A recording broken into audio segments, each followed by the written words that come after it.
Perkenalkan, nama saya Fakri Badila Zaki dengan NIM 2022188001. Di sini saya akan menjawab pertanyaan nomor 1.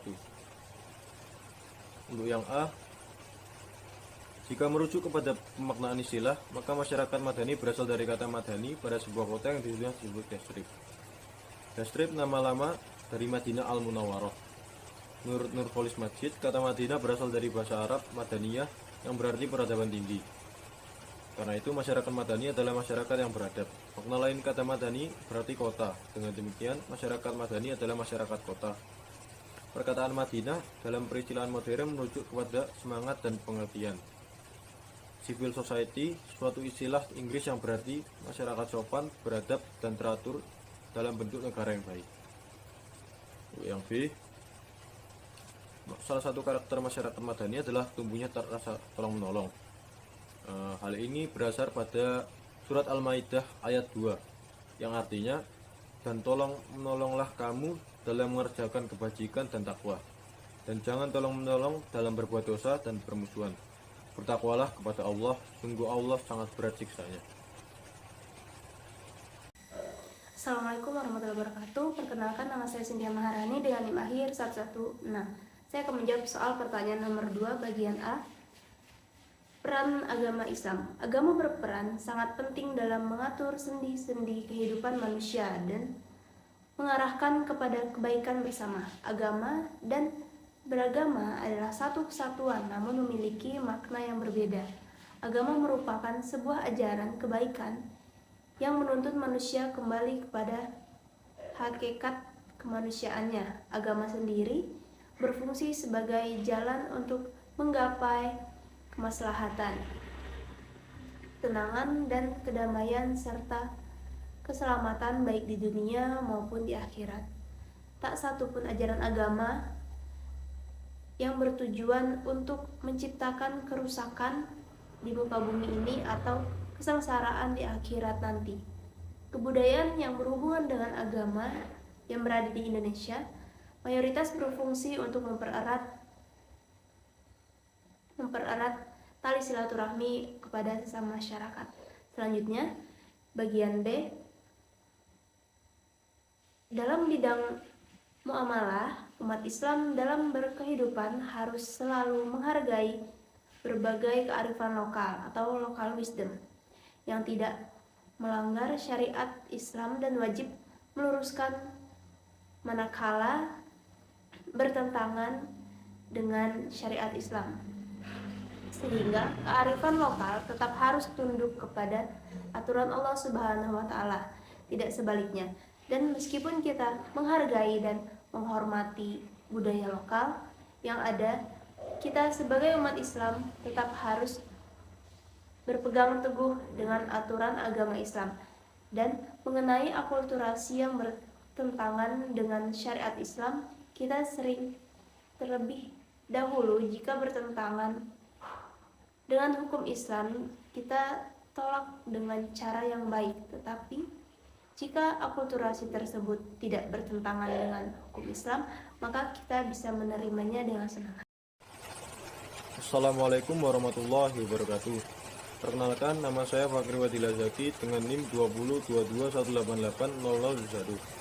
Di sini saya akan menjawab pertanyaan nomor 3A. Fabima rahmatim minallahi linta lahum walau kunta fattun ghalidul qalbi lan faddu min hawlik fa'fu anhum wastaghfir lahum wasawwirhum fil amr fa idza azamta fatawakkal 'ala Allah innallaha yuhibbul mutawakkilin. Artinya, maka berkat rahmat Allah engkau Muhammad berlaku lemah lembut terhadap mereka. Sekiranya kamu bersikap keras dan berhati kasar, tentulah mereka menjauhkan diri dari sekitarmu. Karena itu maafkanlah mereka dan mohonkanlah ampun untuk mereka dan musyawarah dengan mereka dalam urusan itu. Kemudian apabila engkau telah membulatkan tekad, maka bertawakallah kepada Allah. Sungguh Allah mencintai orang yang bertawakal.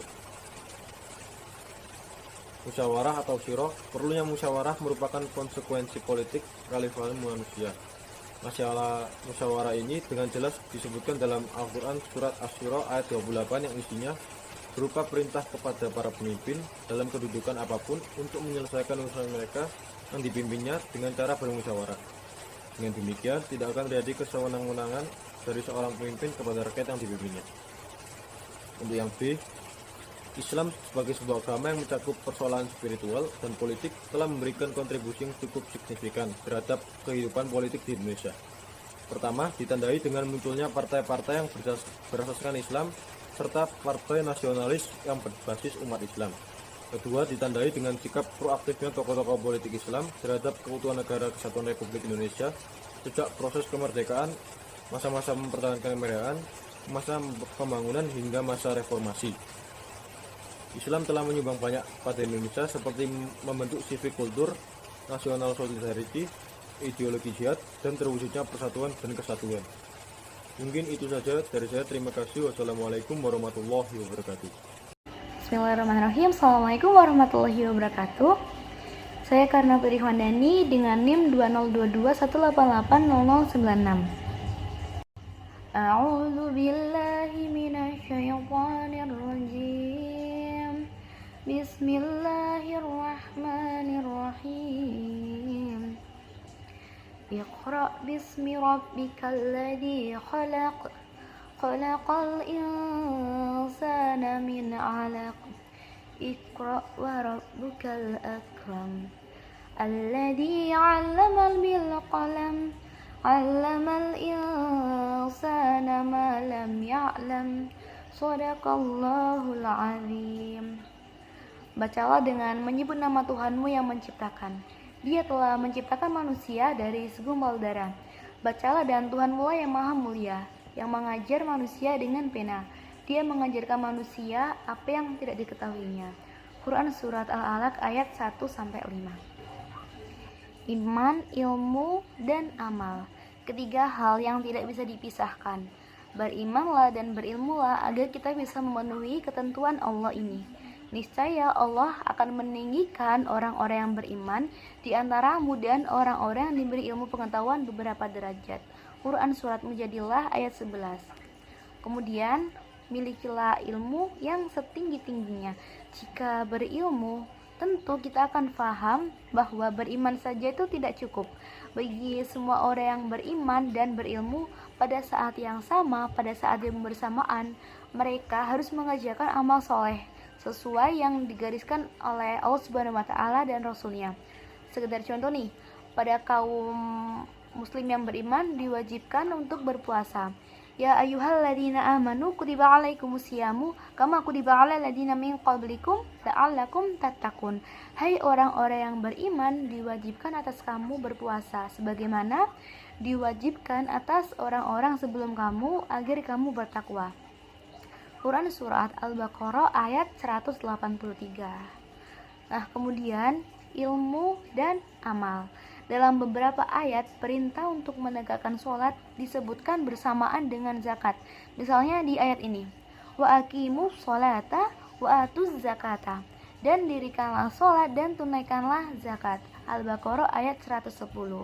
Hal itu menunjukkan posisi zakat itu sepenting dengan sholat. Maka sulit kita mengerti jika ada orang yang rajin sekali menegakkan sholat tapi abai untuk menunaikan zakat. Terkait hal di atas, jika berilmu kita akan paham atas sikap Abu Bakar radhiyallahu an dalam menghadapi umat Islam yang enggan membayar zakat. Al-Kisah. Pada saat itu setelah Rasulullah SAW ini wafat, sejumlah kaum muslim malas untuk membayar zakat dengan beraneka ragam alasan bla bla bla. Nah, sikap mereka direspon secara tegas oleh Khalifah Abu Bakar radhiyallahu an. Dalam sebuah musyawarah, tanpa ragu, Abu Bakar ini menjawab pandangan Umar bin Khattab radhiyallahu an dan para sahabat lainnya yang berbeda dengannya. Demi Allah, aku akan memerangi siapapun yang memisahkan antara sholat dengan zakat. Abu Bakar bersikap tegas seperti itu karena dalam pandangannya umat Islam yang beriman tak boleh membeda-bedakan antara kewajiban menegakkan sholat dan juga menegakkan zakat.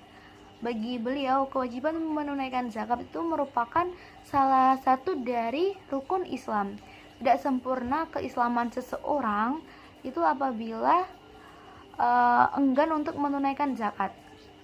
Apalagi tegas Abu Bakar radhiyallahu an di dalam Al-Quran. Perintah sholat ini beriringan dengan seruan menunaikan zakat seperti ayat yang sudah saya bacakan tadi dalam Al-Baqarah ayat 110 tersebut. Nah, dari kasus inilah penting antaranya iman, ilmu, dan amal yang tidak bisa dipisahkan. Jadi ketiga hal ini harus berjalan seiringan, tidak bisa untuk menjalankan salah satunya atau salah duanya, tapi harus seiringan ketiga-tiganya, seperti itu. Assalamualaikum warahmatullahi wabarakatuh. Saya Razita Syakina Armawan dengan NIM akhir 036. Di sini saya akan menjawab nomor 5. A. Jelaskan pandangan Islam tentang amanah dan kejujuran disertai dalil ayat Al-Quran. Kita pasti telah mengetahui bahwa agama kita mengajarkan untuk menjaga amanah yang kita terima dari orang lain. Bahkan, Islam mewajibkan kita untuk memelihara amanah, yaitu dengan bersikap jujur dan bisa dipercaya. Amanah merupakan salah satu sifat mulia yang dimiliki oleh Nabi Muhammad SAW. Ajaran untuk bersifat amanah ini sejalan dengan perintah Allah. Di surat An-Nisa ayat 58, jujur dalam bahasa Arab dikenal dengan istilah asyidiku atau asyidik atau syidik, memiliki arti nyata atau berkata benar. Artinya, kejujuran merupakan bentuk kesesuaian antara ucapan dan perbuatan, antara informasi dan kenyataan. Seseorang yang memiliki sifat jujur akan memperoleh kemuliaan dan derajat yang tinggi dari Allah. Hal ini tercermin dalam firman Allah di surat Al-Ahzab ayat 35.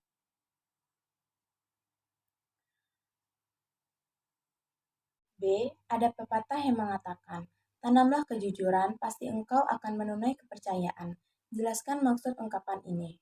Maksud ungkapannya adalah kejujuran merupakan bagian dari sifat positif manusia. Kejujuran adalah bagian dari harga diri yang harus dijaga, karena bernilai tinggi.